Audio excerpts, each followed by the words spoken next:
Opo, dakila at magpala po naming Ama sa langit, Diyos na mga pangyarihan sa lahat.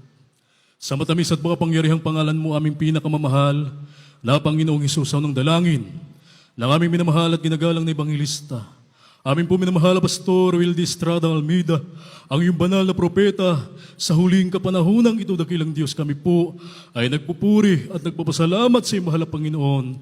Sa araw pong ito, dakilang Diyos na muli, dakilang Diyos, maraming salamat sa paglangis mo sa bawat bahagi na iyong panambahan, mahal na Panginoon, sa pagkilos mo sa aming kalagitnaan, nagpapatunay na ikay aming kasama sa aming paglilingkod, pagpupuri at pagsamba sa iyo, dakilang Diyos. Minsan pa, bago ang lahat kung saan mo kami nasumpungan, sa lahat ng aming mga pagkukulang, pagkamali, pagkasala, mga nasambit na isip, na ikilos, na isagawa, na hindi naging kaaya-aya sa iyo, mahal na Panginoon. Patawarin mo po kami at kahabagan, dakilang Diyos. Samahan mo kami, mahal na Panginoon, sa aming pag-aaral ng iyong banal at mga pangyarihang salita, saganang akin tunay, na wala akong magawa, wala akong sapat na karunungan, tanging patuloy ako umaasa at nagtiwala sa iyo, dakilang Diyos, na ikaw ang maglagay ng tamang kataga sa aking mga labi na may kasamang pag-ibig at kapangyarihan. Ang lahat ito ay aming samot dalangin sa matamis at makapangyarihang pangalan mo. Inaangkin na namin ang lahat-lahat ng katugunan naming dalangin at sama-sama naming sinasaway ang lahat ng uri ng mga gawa ng kaaway, mga hadlang, cast out. In the mighty of Jesus we pray. Hallelujah, hallelujah. Praise the Lord, praise the Lord. Purihin ang ating pinakamamahal na Panginoon. Una at pinakamataas na pagpupuri, ang kalulhatian at ang kadakilaan at pagsamba ay tanging sa ating dakilang Diyos na buhay, sa ating pong pinakamamahal na Panginoong Hesukristo.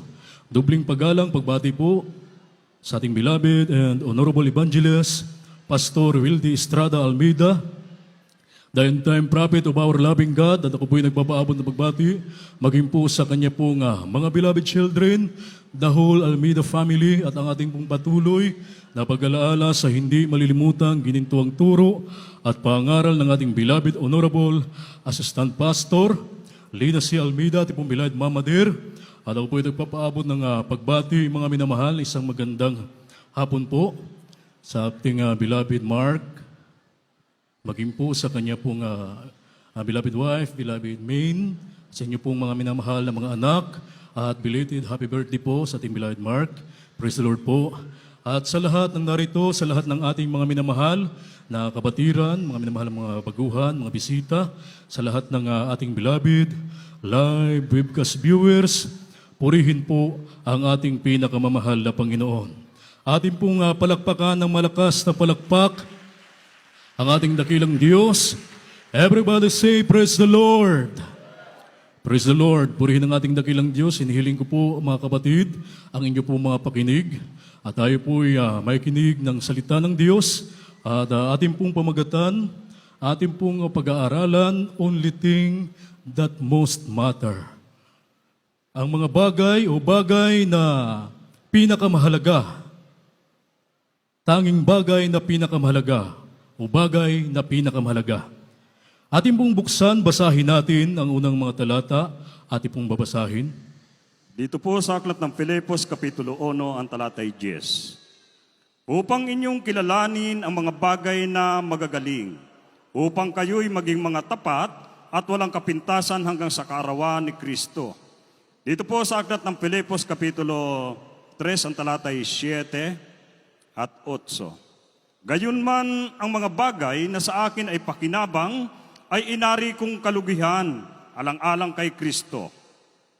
Oo nga, at ang lahat ng mga bagay ay inari kong kalugihan dahil sa dakilang kagalingan ng pagkakilala kay Kristo Jesus na Panginoon ko, na alang-alang sa Kanya ay tiniis ko ang kalugihan ng lahat ng mga bagay at inari kong suka lamang upang tamuhin ko si Kristo. Amen. Amen. Purihin ang ating dakilang Diyos. God bless you po, mahal na kapatid, sa pagbabasa ng mga banal na salita ng ating dakilang Diyos, ang mahal na Panginoon, ang siyang magpala ng kanyang mga banal na salita. Purihin po ang ating dakilang Diyos, only thing that most matter, mga bagay, mga minamahal na pinakamahalaga sa buhay ng tao. Maaring kung tatanungin, mga kapatid, ang bawat isa sa atin, aminin man natin at hindi, Maring mayroon tayong mga pinakamahalagang bagay sa ating buhay. Na ito po mga kapatid ay maaaring mapakristyano o hindi kristyano naglilingkod sa mahal na Panginoon o hindi naglilingkod sa mahal na Panginoon. Mayroon silang natatanging bagay na pinangangalagaan o binigyang halaga sa kanilang buhay. Subalit mga kapatid, kung ang ating minamahal at ginagalang ng mga magulang sa mahal na Panginoon, ang siyang tatanungin, ang sabi ng ating minamahal at ginagalang na pastor, salvation is the greatest matter of importance. Mapalakpakan ba natin ang ating mahal na Panginoon? Ito dapat mga kapatid ang isipin ng tao. Sa lahat ng tao mga minamahal, dapat ito po ang bigyang halaga sapagkat ito po ay natatangi at walang kaparis mga minamahal na makamta na isang tao yung kaligtasan sapagkat mga minamahal, ang sabi ng Biblia, upang inyong kilalanin ang mga bagay na magagaling upang kayo'y maging mga tapat at walang kapintasan hanggang sa kaarawan ni Kristo. Amen? Sa mga Kristiyano, mga minamahal, ito po mga kapatid ay sinasabi ng Biblia, kapag naglilingkod ka sa mahal na Panginoon, wala ka ng pinakamahalagang bagay na itatangi kundi yung paglilingkod mo sa ating mahal na Panginoon. Amen po ba? Hanggang sa pagparito ng mahal na Panginoon upang tayo makita, masumpungan ng Diyos na tayo ay maging tapat hanggang sa pagbabalik ng ating dakilang Diyos. Amen po ba? Ito ang sinasabi ng banal na kasulatan, kilalanin natin ang mga bagay na pinakamagaling. Mapapakinabangan natin, hindi lang dito, sa daigdig, bagkus, doon, sa kabilang buhay, sa piling ng ating mahal na Panginoon. Palakpakan natin ang ating mahal na Panginoon. Purihin ang ating dakilang Diyos sa buhay na Apostol Pablo, mga minamahal, ang sabi niya rito, sa Pilipos, Kapitulo 3, ang versikulo 7 hanggang 8, gayon man ang mga bagay na sa akin ay pakinabang ay inari kong kalugihan, alang-alang kay Kristo. Yung mga bagay daw, mga minamahal, na sa Kanya ay pakinabang, kung sa tao ito po ay pakinabang, ano ba ang mga pakinabang sa tao, mga minamahal? Ano ba ang inaaring pakinabang ng tao sa daigdig, mga minamahal? Maari kung aminin man niya o hindi, mga kapatid, maari yung mga kayamanan, mga garang sasakyan, magandang bahay, malaking bahay, kayamanan sa lapi, milyon-milyong salapi, mga minamahal. Na ito po, mga kapatid, ay mga kayamanan sa daigdig na pinag-aawayan ng tao. Amen? Maaring ito, mga kapatid, ay binibigyan ng halaga ng tao na nasa sanglibutan. Subalit ang sabi ng Apostol Pablo, oo nga, at lahat ng mga bagay ay inari kong kalugihan dahil sa dakilang kagalingan ng pagkakilala kay Kristo, Jesus na Panginoon ko, na alang-alang sa Kanya tiniis ko ang kalugihan ng lahat ng mga bagay at inari kong suka lamang upang tamuhin ko si Kristo. Palakpakan natin ang ating mahal na Panginoon. Ito po ang naging basihan o naging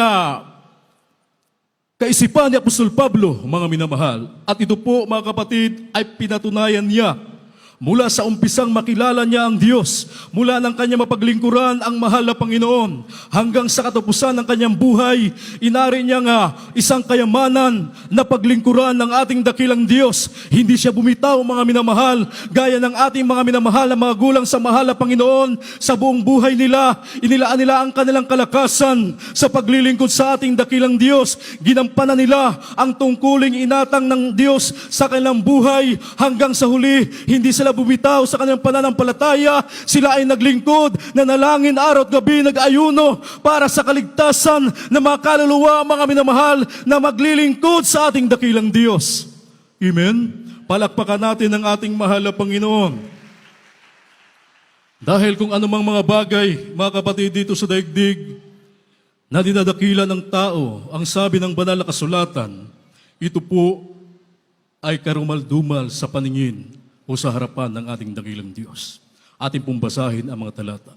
Dito po sa aklat ng Lucas, Kapitulo 16, versikulo 15. At sinabi niya sa kanila, kayo'y mag-aaring ganap sa iyong sarili sa paningin ng mga tao. Datapwat nakikilala ng Diyos ang iyong mga puso sapagkat dinadakila ng mga tao ang kasuklam-suklam na paningin ng Diyos. Dito po sa aklat ng Mateo, Kapitulo 6, versikulo 19, talon sa 24. Huwag kayong magtipo ng kayamanan sa lupa na hindi sumisira ng mga tanga at mga kalawang. Dito'y naguhukay nagsipagnakaw ang mga magnanakaw.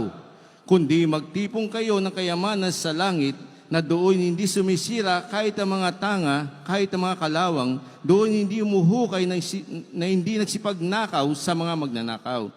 Sa 24. At sino mang hindi makapaglingkod sa dalawang Panginoon na hindi nakapaputan ng isa at iibigin ng ikalawa o kaya magtatapat siya sa isa at pawawalang halaga ang ikalawa na hindi kayo makapaglingkod sa Diyos na may mga kayamanan. Dito po sa aklat ng Marcos, Kapitulo 8, versikulo 36.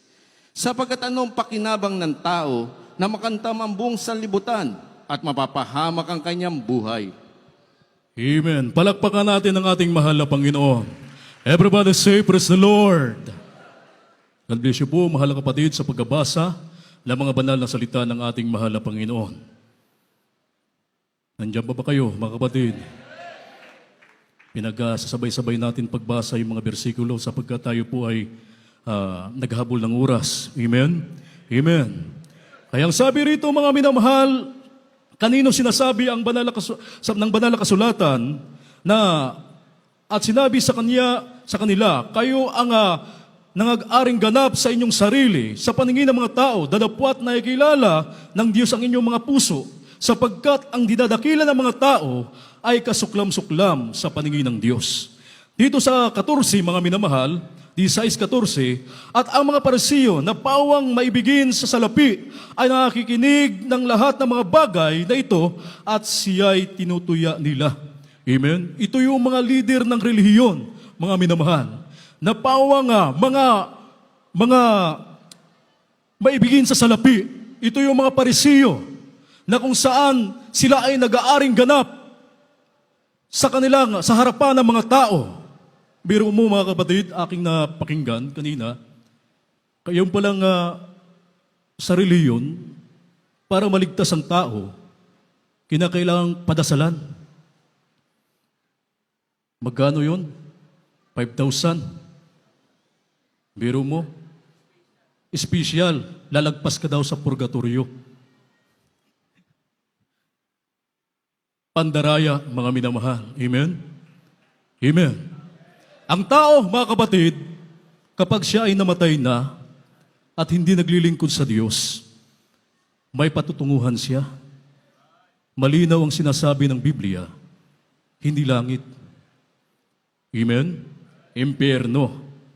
Kaya habang nabubuhay ang tao, doon lamang siya magkakaroon ng pagkakataon na mapunta sa pangako ng Diyos doon sa langit at buhay na walang hanggan. Doon lamang niya may pagtrabaho yung kanyang kaligtasan. Kapag ang tao ay namatay na hindi naglilingkod sa Diyos, hindi tayo ang humusga, kundi ang banal na kasulatan. Amen? Nakikinig po ba tayo? Ang banal na kasulatan na nagsasabi, kapag ang tao ay hindi naglingkod sa Diyos, doon siya pupunta sa ilalim ng hukay. Doon sa impyerno, mga minamahal. Amen po ba? At ito, mga kapatid, ay walang magawa ang tao, gaya ni Lazaro at ng taong mayaman. Nasabi ng taong mayaman, maaari bang tubugoy ni Lazaro, sapagkat si Lazaro ay napunta sa langit at yung mayaman napunta sa walang hanggang kaparusahan doon sa impyerno, mga minamahal. Amen po ba? Amen? Kahit tubugon ni Lazaro yung kanyang daliri sa dulo ng sa tubig para palamigin lang ang labi ng isang mayaman na naghihirap. At kung maaari, mga minamahal, suguin niya si Lazaro ng mahal na Panginoon, hiniling ng isang mayaman upang puntahan yung kanyang mga mahal sa buhay na hindi naglilingkod sa Diyos. Baka sakali, ang sabi niya, baka sakaling mapunta sila rito na makakasama ko dahil naghirap ako sa alab na ito. Sabi ng mahal na Panginoon, nandoon ang mga propeta. Nandoon ang mga lingkod ng Diyos. Kung hindi sila makikinig, sila ay mapapahamak.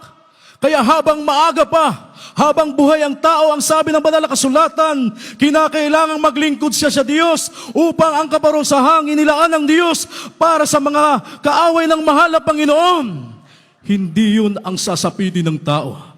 Mapalakpakan ba natin ang mahal na Panginoon? Amen? Kaya dito mga minamahal, binibigyang diin ng banal na kasulatan na tayo daw po ay huwag magtipo ng kayamanan dito sa lupa. Itong kayamanang ito ay hindi makapagliligtas sa tao. Dito ay humuhukay ang mga magnanakaw, nagsipagnakaw ang mga magnanakaw, mga minamahal. Amen? O minsan, iniipon mo nga maliit na halaga, mai-scam ka pa.